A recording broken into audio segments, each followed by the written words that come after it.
Bonjour à tous, dans cette vidéo nous allons essayer de représenter la réponse impulsionnelle d'un système, donc une unité de traitement numérique définie par l'équation de récurrence ici. Donc yn égale 2 fois xn plus 3 fois xn-1 moins 1 fois xn-2 moins 1 fois yn-1.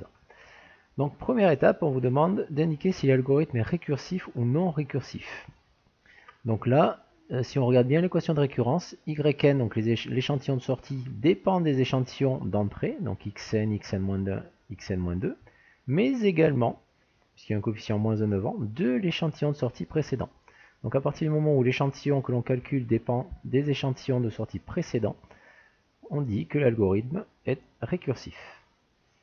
Et donc la nature de la réponse impulsionnelle, donc lorsque l'algorithme est récursif, donc on récupère à chaque fois la valeur de l'échantillon précédent, et donc la nature impulsionnelle, elle va être infinie. Voilà, donc pour déterminer la réponse impulsionnelle, donc les valeurs de y0, y1, y2, y3, y4, donc on s'arrête à y4, il va falloir être capable de calculer ces échantillons-là. Voilà, donc réponse impulsionnelle, ça veut dire quoi? Ça veut dire que en entrée de ce système, qui est défini par cette équation de récurrence, nous allons mettre ce qu'on appelle une séquence impulsion. Ça veut dire que xn sera égal à 1 si n égale 0. Donc à l'instant n égale 0 ou t égale 0, on met une valeur xn qui est égale à 1. Et pour tous les autres valeurs d'échantillon, donc x1, x2, x3, x4, etc., xn sera égal à 0. Voilà, donc ça c'est si n est différent de 0.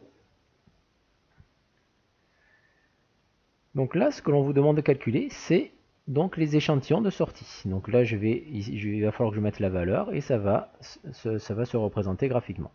Donc on va se servir de l'équation de récurrence. Donc pour calculer y0, on va remplacer dans l'équation de récurrence n par 0. Donc si on remplace n par 0, je vais pouvoir écrire donc y0 qui est égal à, donc, à 2 fois x0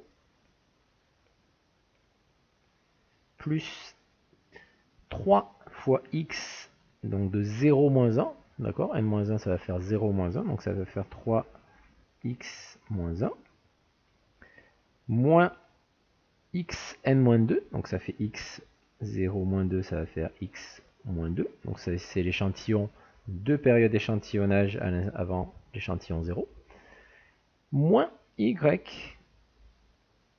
n moins 1, c'est-à-dire y moins 1. Voilà. Donc, si on fait le calcul, x0, on vient de le voir, il vaut 1. X moins 1, il vaut 0. X moins 2, il vaut 0. Donc, c'est avant d'appliquer l'impulsion. Y moins 1, donc forcément, il n'y a pas encore eu l'impulsion. Donc, y moins 1 va valoir 0.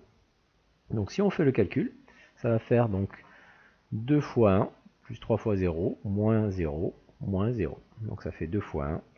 Donc y0 va être égal à 2. Ensuite, donc on va continuer. Donc on va remplacer n cette fois par 1. Donc ça va nous permettre de calculer la valeur de l'échantillon y1. Donc si on remplace n par 1 dans l'équation de récurrence, donc ça va faire 2 fois x1 plus donc 3 fois x, donc 1 moins 1 c'est 0, moins x, donc de 1 en moins 2, ça va faire x de moins 1, moins y de 1 moins 1, ça veut dire y0. Donc c'est ça qu'il va falloir calculer.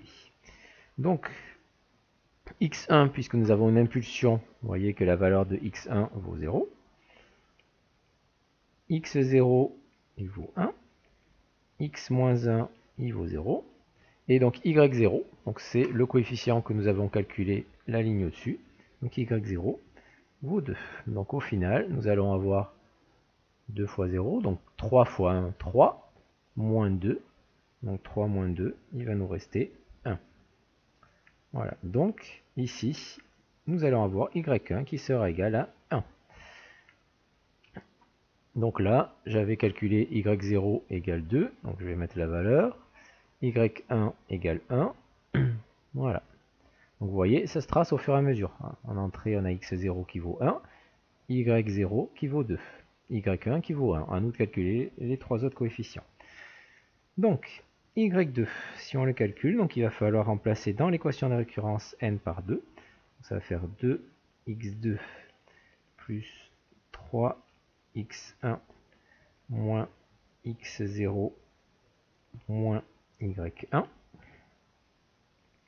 Et donc pareil, si on le calcule, donc x2 vaut 0, x1 vaut 0, x0 il vaut 1, y1 il vaut 1. Donc au final, on va avoir moins 1, moins 1, donc ça va faire y2 qui sera égal à moins 2. Donc ça, c'est la valeur de mon coefficient y2, moins 2. Voilà, donc il se trace ici automatiquement. Ensuite, y3. Donc toujours pareil, je remplace cette fois n par 3, donc ça va faire 2x3 plus 3x2 plus, moins x1, et donc moins y2. Et donc là, si on fait le calcul, donc x3 vaut 0, x2 vaut 0, x1 vaut 0, y2, c'est ce qu'on a calculé tout à l'heure, y2 vaut moins 2. Donc au final, on a moins 2. Donc y3, il vaut plus 2. Donc là, je vais mettre sa valeur ici, 2. Et enfin, donc y4.